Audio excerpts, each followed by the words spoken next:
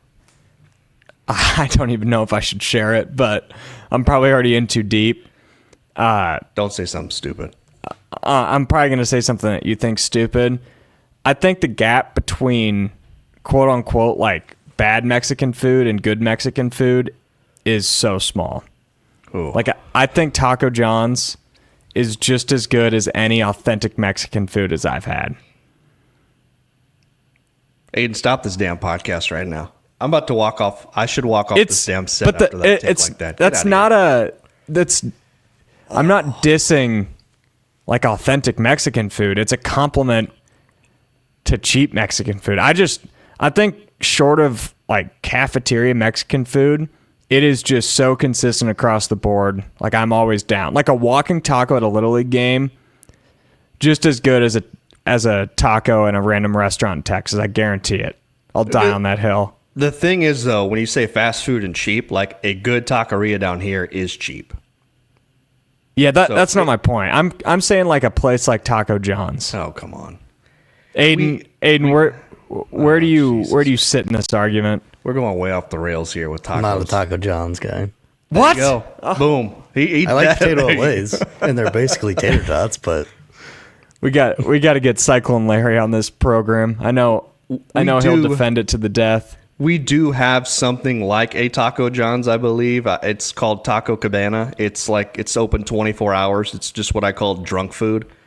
You go there at 2 or 3 in the morning when you're absolutely hammered drunk, and you get a couple tacos, maybe fajitas, bean and cheese, whatever, and that's what Taco John's reminds me of. But I don't seek out Taco Cabana by any means. I don't even remember where we were. My initial point was just like, you'll agree with this, like bad seafood compared to good seafood, there is such a large gap between those two.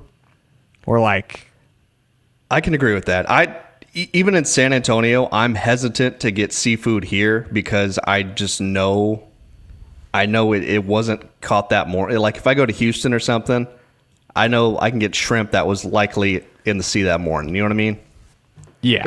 I agree with you. Seafood, I worry a little bit more. Plus, you can get a lot sicker on seafood than anything else. Okay, so I think we got on Mexican and seafood because you brought up Richie Saunders. So we can blame Richie Saunders. If Williams is mad that we got off topic, we'll just tell him to hit up Saunders. So we were talking about BYU. I agree. I just don't see them winning 2 more games, but the analytics don't lie. Like since February 1st, they're the second best team in America, and they are playing offense at an all-time level. And what I'm so impressed with, and it's also one of their flaws, is the fact that they do blow these leads. Like they had that game in the bag against Wisconsin, and it was close late. They were up 21 points in Hilton Coliseum, blew the game. But what I'm impressed with is their mental fortitude to continue to win these games. Like most teams, especially a team like BYU that shoots a ton of threes, you would think when they give up a 22-point lead or whatnot, or a 13-point lead at the end of an NCAA tournament game, a team like BYU feels like they're built to crumble, built to collapse, and they haven't done that yet. So that's why I'm so impressed by them. I cannot wait to watch them play Alabama. It's like a matchup made in heaven. The over-under is, we'll get to it, 175 points. It's going to be fireworks at that game. But yeah, they're certainly good enough. I just don't think they'll do it. I wonder what the hell the over is on that game. That's got to be insane, right? It's 175.5 is the over-under when I checked last. Oh, boy. Yeah, I know. And all right. If you just look at the other games, Houston Purdue is 132.5.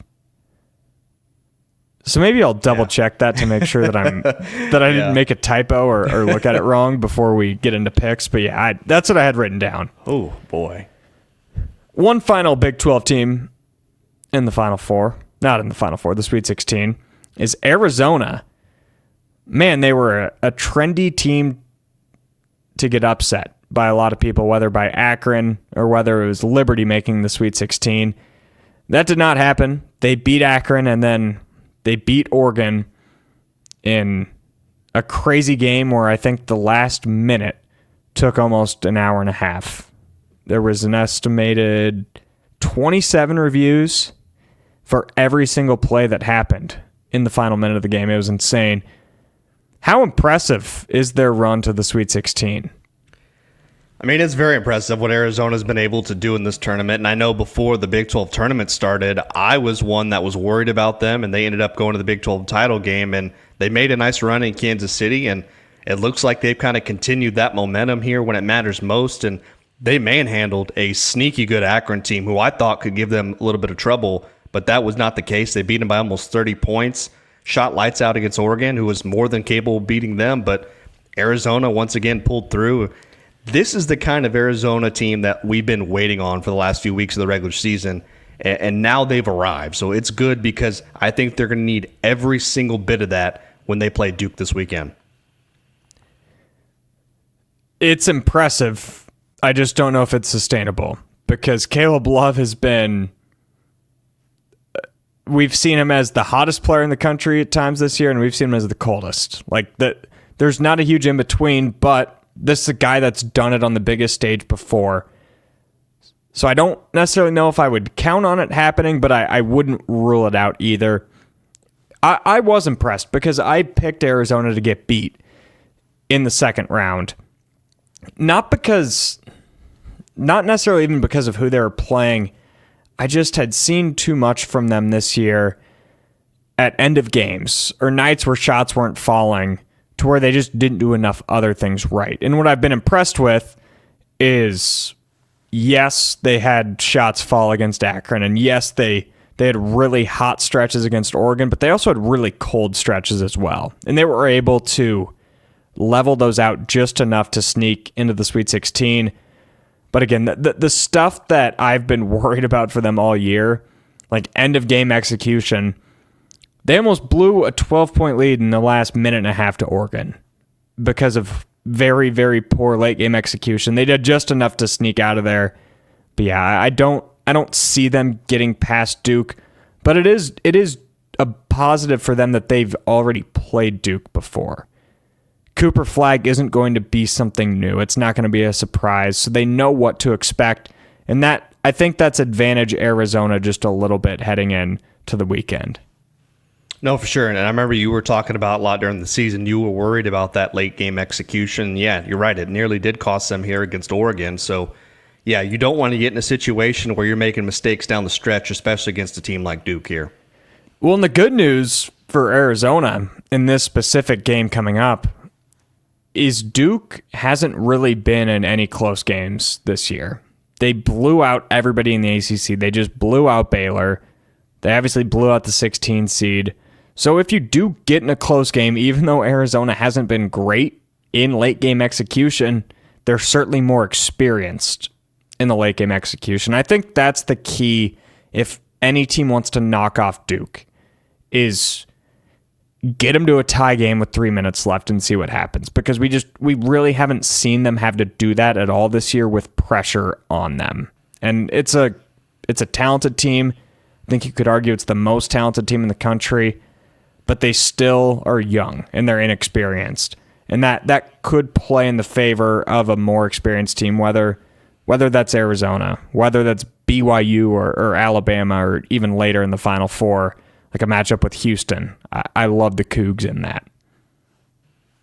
No, you're right, man. I do like the way Arizona's playing. I'm looking forward to that matchup against Duke, and maybe, who knows, maybe you're right. Maybe Duke hasn't been tested really a whole lot this season in those close games. Maybe this is the one for them. Maybe this is where Arizona finally sneaks past them.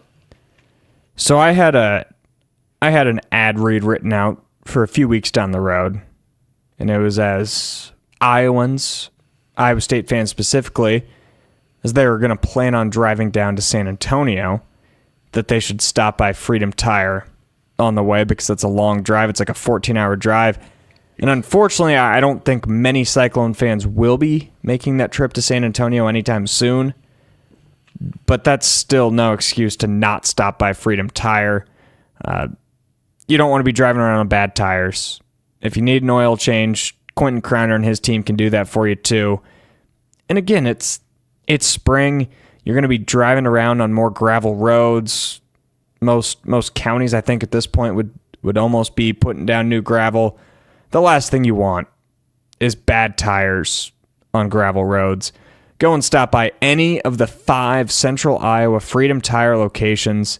That's in Ames, Altoona, Urbandale, West Des Moines, and Des Moines. Quentin Crowner and his team do a great job, and they will be sure to take care of you. Take your car into Freedom Tire at any of those 5 locations. All right, let's move on to the losers. And I think we got to start with the most noteworthy loser, Iowa State. Their season ends in a blowout loss to Ole Miss in the round of 32. Derek, on a scale of 1 to 10, how much of a disappointment was Iowa State's 2024-25 season? As someone who had Iowa State in my Final Four, my bracket would say it's a 10. But realistically, I would say it's probably like a 7. I mean, at one point, this team was ranked inside the top 3. For a large chunk of the season, they were ranked inside the top 10. And in my head, I think about that Arizona game where Caleb Love makes that miracle shot. And I tell myself that was the moment that maybe broke this team, and that's where things started to change. And that may be a little true. There may be a little bit of truth behind that. But I think what really hurt this team is simple. It's injuries. And it wasn't like it was one injury. It was multiple. I felt like this team was just never fully healthy, which is a shame because when they were healthy, they were one of the best teams in college basketball. You had the Milan injury where he was gone for a good chunk of the season. Keyshawn Gilbert was out for the last couple weeks. And even, when he was playing, he wasn't really 100% either. And then you had Taman Lipsy playing in the tournament.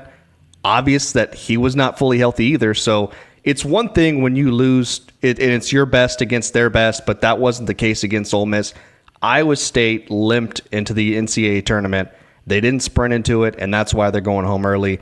And whether it's injuries or a combination of injuries and playing poorly, getting bounced opening weekend isn't what the expectation was for this season. So, yeah, it's a little bit disappointing for sure. I'm going to go with a 9. I think for me it's fair to say that the 2024-25 Iowa State men's basketball season was a major disappointment. 2 months ago in mid-January, Iowa State started the year 15-1, and they were the second-ranked team in the country. Their only loss at the time was a loss to Auburn, the then number 1 team in the country. And then the loss to Auburn was a game in which you had an 18-point lead in the second half. Like that's the reality of it. And when you're ranked number 2 in the country, not only is a Big 12 regular season championship a realistic expectation, I think a Final Four is a realistic expectation. And at the very least, you're 5 minutes away in the Elite Eight from playing for a Final Four. Like that's just what the expectation for a team that was ranked number 2 in the country should be. And I still don't think that was a mirage. I don't think the team that we saw in Maui or even the team that we saw at the start of Big 12 play was a mirage. Injuries wore them down. There was certainly a psychological side of things that wasn't right. I'm sure more of that history will come out more as time goes on, and we'll learn about that. But there's something about this team that it just didn't click to its full potential. And they didn't even end up having a better season than last year. And I think everybody would tell you on paper and by the eye test that last year's team wasn't as good as this year's team. And it's really disappointing. It honestly makes me question my knowledge of basketball. Like, you look at it and you look at so many different ways of how it went wrong, and you don't understand how it went wrong. And I agree with you. I think injuries is the biggest part of it. But also at the same time, you had, how many missed opportunities were there? You had the blown lead against Auburn. You had the 21-point comeback in Hilton Coliseum and couldn't close it out down the stretch in regulation or overtime or double overtime. When you felt like you finally found your groove, won 4 straight games in the middle of January, you had this top 10 matchup on the road at Houston. It was going to be a statement game to say, you know what? We're still here. Keyshawn Gilbert out with an injury. Curtis Jones out with an illness. It just felt like this team never got their true marquee moment. They never had that marquee win. I know the win over Texas Tech in January aged the best and ended up being the best win of the season. But at the time, it wasn't this unbelievable, wow, I can't believe they went into Lubbock and won type game. And it's really disappointing to look back on. And I think that this season, because of everything we just said, because of injuries, because of sickness, because of all of that, I think this will go down as maybe the biggest what if in Iowa State history. Yeah, I don't think that's crazy to say. I think what if's a good way to label this team just because of the amount of injuries they had. And you're right. You know, like I said, if they were fully healthy, I don't think it would have been crazy to expect a Final Four out of this team. Yeah, and I don't even know if it has to be fully healthy. Like that's fair. I think the Lipsy injury was maybe almost under talked about. Like that's why I was so personally. I think I was so nervous. Like 5 minutes into the Lipscomb game, I know they kicked the living crap out of him, but I just didn't think Taman looked right. And if Taman doesn't look right in general, that's not great for the team. But when you already don't have Gilbert there, it was going to make things really hard. And I think in hindsight, you look at the defensive backcourt of no Keyshawn Gilbert in a at best 50, 60% Taman Lipsy. Like the team was just never going to reach the potential that we thought that they had. And that it's a shame. It is a shame. It sucks. It's going to be a season that I think guys like me and you and Aiden talk about like 30 years down the road of, man, how did that not work out? But the good news is I don't think this program is going anywhere. Like I don't think, even though this was a disappointing year, I don't think it was like a disaster coaching job by any stretch. Like I think it was just a lot of bad luck, a lot of missed opportunities. I don't think it was poor roster construction. Just for whatever reason, there wasn't any good breaks. And I think TJ Otzelberger is still one of the 3 best coaches in America. And I have no doubt that the hunger that is going to be left over from the missed opportunity this season will carry over into next season. And I think they'll be back. And I think TJ Otzelberger is still building Iowa State into one of the best programs in college basketball. Yeah, you said we were going to be talking about that in 30 years, and I was trying to think about 30 years down the road. I'll be just lucky if I'm not in a diaper 30 years down the road. Yeah, that's true. Aiden will take care of you. Thanks, Aiden. Like he already does. I know. He does everything for me. All right. I mean, we just talked Cyclones, so might as well, while we're talking Cyclones, give a shout-out to our friends at Iowa Corn. Bump it up, bump it up. Our friend Clones Jer, a loyal listener of Iowa Everywhere, was about to give me crap, is what it sounded like on the show last week, because apparently it sounded like I thought all Iowa corn was sweet corn, and then I saved it at the end. I should clarify at the start of this ad read that Iowa corn, again, it's 99% going to be that ethanol for gas. It's also going to be feeder corn for the fields, which, let me break it to you. If you're eating a burger and it's delicious, or if you're eating some bacon that's delicious, it's because these animals are snacking on the best dang corn in the world. Iowa corn, they're looking for new members for the Iowa Corn Growers Association. And what they do is they fight for rights and priorities set by farmers, including higher ethanol demand, expanded trade opportunities, and key tax credits. If you want to be a part of the movement to shape not only the future of Iowa agriculture, but Iowa in general, you can go sign up at iowacorn.org/join. But if 99% of Iowa corn is for gas and is for feeders, still 1% of it is for sweet corn. And man, I cannot wait for sweet corn season. It's the best time of year. I would love to be a part of that. Unfortunately, I don't think I could grow corn in my backyard. I mean, I could help them out if they want like a cactus or something. No, my gosh. You don't want to waste beautiful Iowa sweet corn with that ugly Texas soil.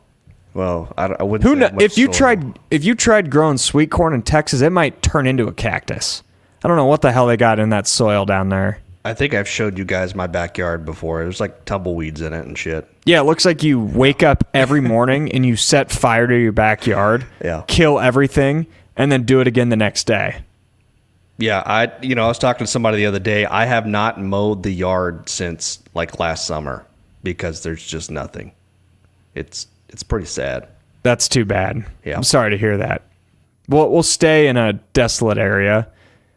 Not a desolate program, I don't think. It's getting there. It is getting there. Baylor is out of the round of 32 for the fourth straight year. Since they won the national championship, they haven't been back to the Sweet 16. How does Scott Drew reinvent his program?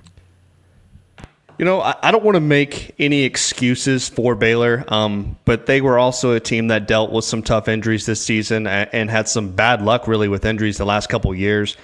And the one thing I will also say is they simply don't have the caliber of players on that roster right now that they did a few years ago, when they made all these runs. So this Baylor team did not scare me like the one even from like 15 years ago when Scott Drew really started getting this program turned around. Quincy AC. Yeah. Recruiting obviously has to get better. Find some more depth in the portal. And the one thing that I kind of looked up that really jumped off the page, for me at least, was the level of defensive play. That national title Baylor team played outstanding defense. Even the year after that, they were still top 5 in the Big 12. But you look over the last 3 years, look at their defensive stats. In 23, they finished 9th in the Big 12 in points per game allowed. In 2024, they were 11th. This past year, they were 9th here in 2025. The players aren't as good, and the numbers show that, and Baylor isn't good enough offensively to play subpar defense, in my opinion. And I think that's how Scott Drew really kind of needs to focus on is his defense and hitting the transfer portal. See, I'm going to disagree with you, and this is going to sound like a hot take on the surface. Maybe we should just clip it starting right now. Baylor needs to get worse at recruiting.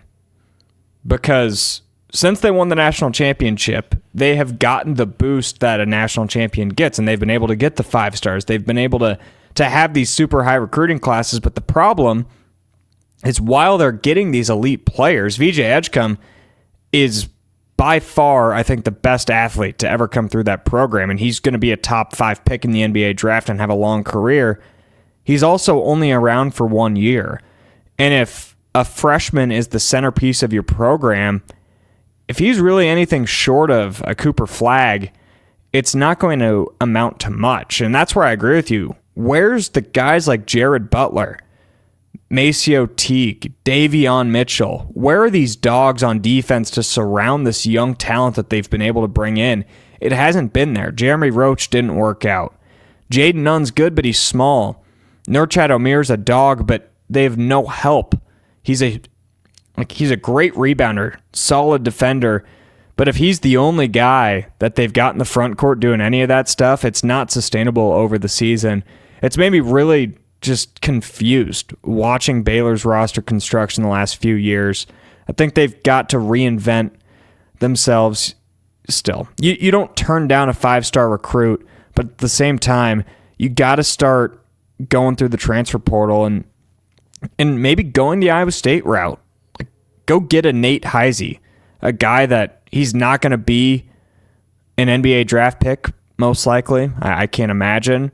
And he's not going to be that expensive, but go and get a 6th, 7th man that he's going to know his role. He's going to know, my job is go out there, lock down on defense, hit a couple open threes, and call it good. I think that's what Baylor has been missing since they reached the pinnacle of the sport. Yeah, you've been on that all year long. You've said the same thing. You just said they haven't been as good of a program over the last 3 or 4 years as they once were, and I agree with that 100%, especially when I started taking a look at the numbers here. That was really concerning to me. One change I think they could make, and there's a direct correlation between the two, I think they could go get this guy to the transfer portal by the name of Jerome Tang. Maybe not this year, but next year. Mr. Jerome could be looking for a job, and I mean, he was on staff when they won the national championship, so maybe Jerome Tang is the magic sauce. He's going to end up suing this podcast because of you, and it's all going to be on you. It's all going to be on you. Take it out of my paycheck. My bad. I know. Oh man. I know our sponsors would also our sponsor would represent us in court against Jerome Tang, I think. Oh, I would hope. Maybe I just have to go one-on-one against him. Tang's got quite a bit of money, man, so I don't know about that one. I know, and he's going to have even more money next year after he gets that hefty buyout paid for him. Sorry. Oh, sorry. If there's any K-State fans that still listen to this program, that is... Bless you. That's incredible, because I've not been nice for a while now. Maybe one day. But if you're a K-State fan that's listening, you're going to like this segment, because Kansas is the only team to not make it out of the round of 64 from the 7 Big 12 teams in the tournament. I mean, what are we doing, Kansas? Almost so close to a perfect first weekend for the Big 12, perfect first day for the Big 12, and Kansas blew it. Similar spot to Baylor. What's next for the Jayhawks as they reinvent themselves going forward? First of all, damn it, Kansas, you completely ruined my draft. I want to start by saying that. You completely screwed me over. But this team, they got to find a way to get back to being the old Kansas, because this Kansas team I've watched over the last 2 seasons, they suck. I mean, it is so frustrating to see, because you see flashes of how good this team can be, but then you see flashes of just absolute dog shit as well. Like, the ceiling, I think, can be high for this team, but the floor is also extremely low, which to me is very dangerous. In fact, I think it's safe to say over the last 2 years, the floor has never been lower probably since Bill Self took over. And speaking of Bill Self, he is the one to point the finger to, and I'll leave it up to you which finger you want to point at him. For me, it's probably a middle finger after this draft, but the reason you should point at Bill Self is because he's the one who put this whole thing together. I said all year long that this team is a puzzle. It never got put together, and sometimes getting the most prolific transfer portal guys with great stats or whatever it is, that's not always the answer when you're putting together a team. And by no means am I ready to like give up on Bill Self, or do I think the end is near for him in the near future. But I mean, this guy, Self has been there longer at Kansas than you and Aiden have been alive, for that matter. So, like, whoa, I wasn't born in 2005. But he's got to. How young do you think I am? I don't know. You guys are young. You guys are like 20. But Bill's got to do a better job of putting an actual team together. And maybe, I don't know, maybe he should bring somebody else in to actually help him, maybe with roster management or something like that, or some kind of like GM type of role. Whoever it may be, maybe get some outside help and then try to put another team together next season. I think they had such a disappointing year last year. And they went and doubled down and said, not only are we going in on the NIL era, we are going all in. And they went out and said, we're buying a second starting 5. And on paper, they looked like the number 1 team in the country. Because not only do you bring back pretty much everybody but Johnny Furphy, you bring in Rylan Griffin, a key contributor on a Final Four team. AJ Storr, one of the top scorers in America.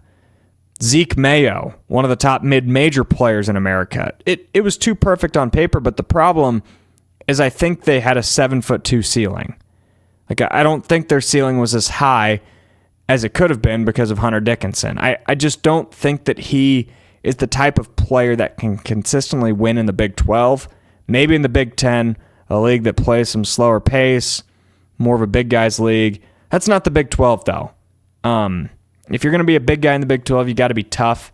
You got to be really physical, and that's just not Dickinson. I know he was pretty good down the stretch, but I still don't think a team with Hunter Dickinson was ever going to win the national title. And he's going to go down, fair or not, as the most disappointing star player for Kansas probably of the last 20 years. At least by that fan base, I know they're not a huge fan of Dickinson. So in the future, I don't think Kansas is going to stop spending money. Like, that's just not going to happen. If they've got it, they're going to spend it. But I think Bill Self, if you read between the lines, did not love his team this year. I don't think he loved the way he built it. I don't think he loved their toughness. I think he's going to be a little more selective in the portal on the type of guys that he brings in. And maybe, like I just said for Baylor, maybe it's focusing more on not who's the best possible player we can bring in to be the 7th man, but who's the best 7th man in the country that we can bring in to be our 7th man? Who's the best guy to come in that can be our second guy off the bench that is going to know his role and be fine scoring 6 points a game and go out there and be a pest to defend the other team? I think that's what Kansas was missing this year, because AJ Storr, I don't care if he averaged 19 points a game at Wisconsin last year, he was not it as a bench piece, and it didn't work out. I think that's where the focus has to be going forward for Bill Self. Yep, and you're right about Kansas. They're not going to stop spending money at all. They're going to keep throwing money at players in the portal and see if it works out. So, and they should. See. Yeah, I mean, I get it. I do get it. But at the same time, you're right. Like, you still have to put a team together at the end of the day. Yeah, it's not an all-star team. It's not a fantasy team. You got to put together a team that has real personalities and egos, like good or bad. Every basketball player in the world has an ego or a lack of an ego. You got to find a way to make a combination to make that work. And it did not work this year in Lawrence. You need a little bit of good and a little bit of crazy to even things out. Yep. Speaking of crazy, Aiden, I hope you put together a crazy Iowa trivia question this week. I just want to see Derek suffer. It's one of my... It always makes my audible. week. Call them audible. Derek, how many Taco Johns are in the state of Iowa? I hate you guys. Oh, shit. Is Taco John... Oh, I got to ask first. Is Taco John's only in the state of Iowa, or they're like... Okay. No. I guess I just learned today that Taco John's wasn't in Texas. I thought it was It's a national... Midwest thing. Iowa does have the second most restaurants.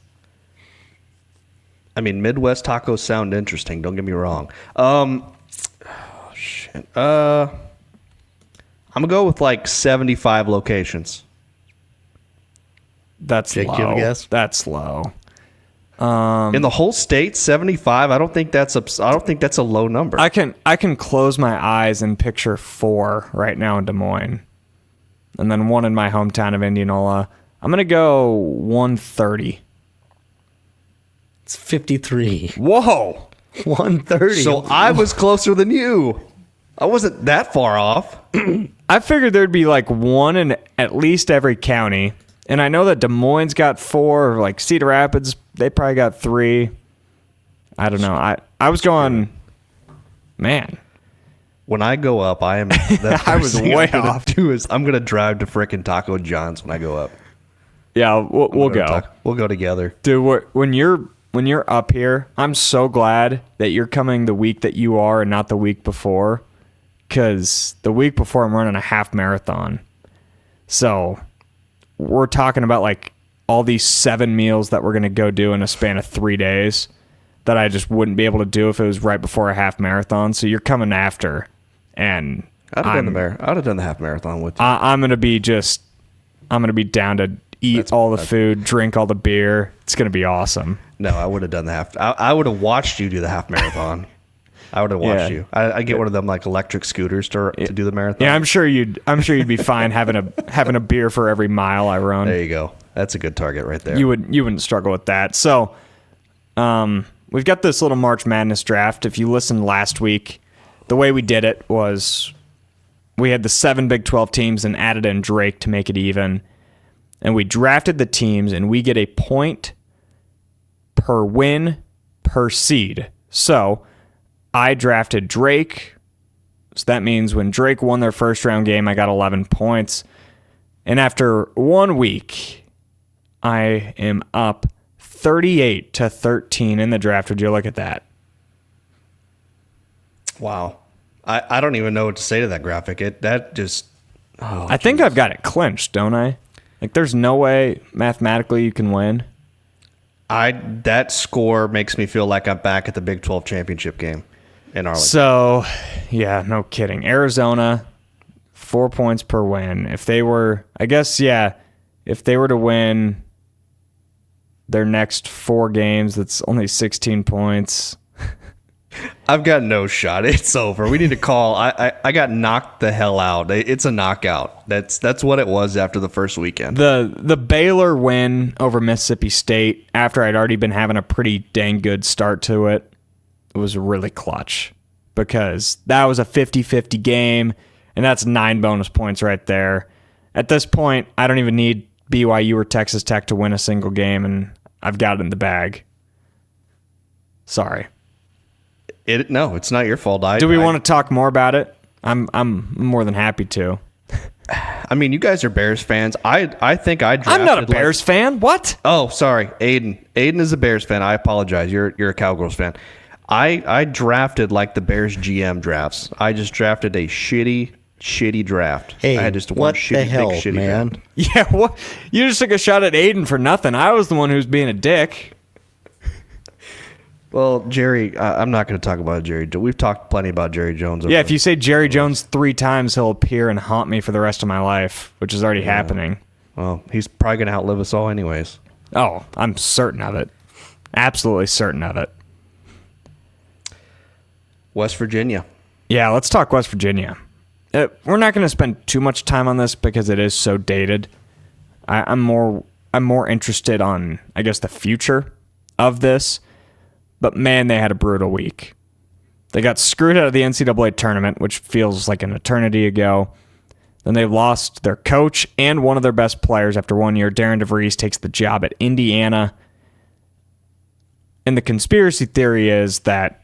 Look how ugly that thing is. That's just terrible. Indiana. Yeah, break. What a really boring shade of red. Just red and white. Not fantastic colors, but... Darren DeVries takes the job, and the conspiracy theory amongst the Wright brothers is that Indiana tampered with DeVries during the season, dating all the way back to a midseason tournament in November. Tucker DeVries played his 2 best games of the season right after that before being shut down due to a shoulder injury, and then a couple months later, they shut him down for good with a shoulder surgery. Do you buy the conspiracy theories that's real?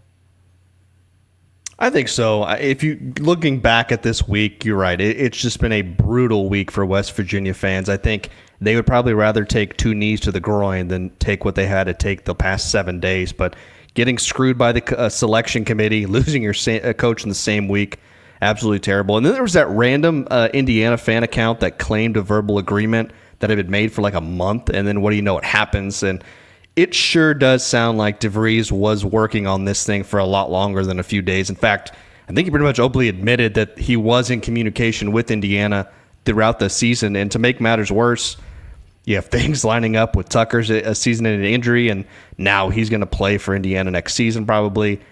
I would say that's when it looks like fish, it smells like fish, it tastes like fish, it's probably fish. And I think it's safe to say that this whole thing is fishy, to say the least. I've got no doubt that there was talks during the season because DeVries he admitted to it. But I also don't think that the conspiracy goes as far to say that he was sabotaging the season. And I get why a hurting fan base would think that, because they're a hurting fan base that just got screwed over. I don't blame them at all for thinking that. But what I do know about Tucker DeVries, having covered him up close, he's dealt with a bum shoulder for a long time. And when that injury happened, I was not shocked. And I don't think it would make sense for Darren to not be at the top of Indiana's list. Like, we saw the list. They wanted TJ Altsberger. That didn't happen. They wanted Brad Stevens. That didn't happen. They wanted Chris Beard. That didn't happen. I don't think it would have made sense for DeVries all the way back in November to know for sure I'm getting this Indiana job. Tucker, we're shutting you down now. I don't care how you feel. And then we're moving to Bloomington. I don't think that happened. Do I think that Darren looked at it from if Tucker's only going to be 60% and he could have another year and it could be here in Morgantown as we get more guys into the program, should we just shut him down and get him healthy and get him right for another year? I think that's more likely. But then as the season goes on and it maybe seems more likely that they're going to Bloomington, then I can see how those conversations heated up and took away from his coaching job to his current guys. And that's where I feel sick for a guy like Javon Small. He deserved to play in the NCAA tournament and didn't get that chance. And I think even though I don't completely buy this conspiracy theory, I don't blame West Virginia fans one bit for hating the DeVries family, because they will be villains in Morgantown until the end of time. They deserve better. That fan base deserves a whole lot better than what they gave out of DeVries, excuse me. And just like they deserved a whole lot better than Neil Brown and Dana Holgerson, like this fan base has been through a lot of shit over the last few years, and I do feel bad for them because it's a really good fan base. Yeah, and they just missed out on Ben McCollum. I know he was a top candidate. Sounds like Steve Forbes is probably going to be the guy in Morgantown. I think that could work, but that's not necessarily a name that jumps out to me as an overwhelming home run hire. See how it goes. Sorry, Riot Brothers. That it's been a rough week, and their football coach banned TikTok dancing. So I don't have a problem with that. When it rains, it pours, I guess, in Morgantown. I think that football program needed a good kick in the ass. That was probably what they needed. Yeah, that's true. You're probably right. All right, let's do this random Big 12 player. We'll make some game picks, and we'll get out of here. All right, you guys ready? Born ready. All right. Since we're on the path to the Final Four, I thought I'd get a random Big 12 player who made the Final Four here. So this shooting guard is the all-time Big 12 leading scorer with over 22. Buddy Hield. Yeah. Okay. Was that just too easy? That was way too The easy. Big 12 all-time leading scorer. Oh, yeah. okay. I shouldn't have And said the Final that. Four. Okay, well... Yeah. Well, okay, maybe I shouldn't have said that. Man, that was too easy. That was way too easy. What were the rest of your hints? Senior year led his team to a third-place finish and a trip to the Final Four. College, got drafted, first round, still in the NBA at this very moment. And he's from the Bahamas. I did not know he was from the Bahamas. That's the one fact I didn't know about Buddy Hield. The Buddy Hield last game against George Niang is one of my favorite games in Iowa State history, and Iowa State lost. It was in the Big 12 tournament. I can't remember the exact number, but Buddy and George combined to score, it was like 33 straight points, something like that. And then after the game, you don't see this often, Holly Rowe interviewed George and Buddy on the court at the same time. And it was just mutual respect between the two. Those old Hield Niang matchups were some of the best. God.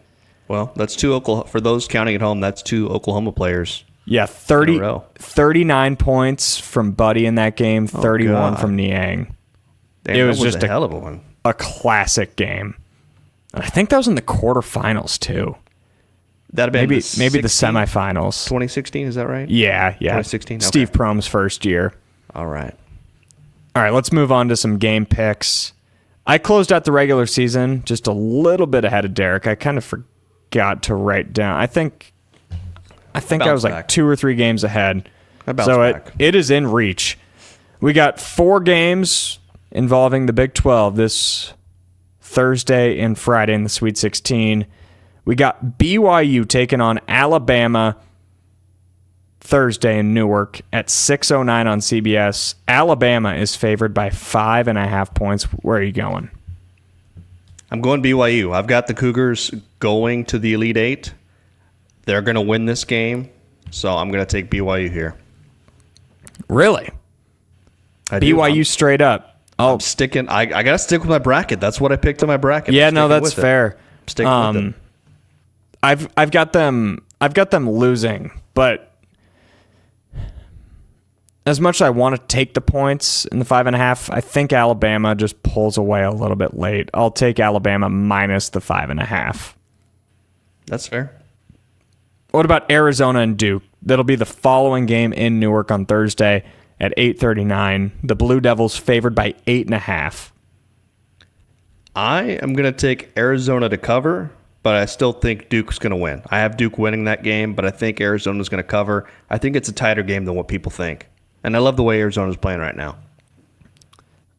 I'll agree with you on that one. I think Arizona covers, but I don't know if they're a threat to win the game late, if that makes sense. But I'll swallow the 8.5.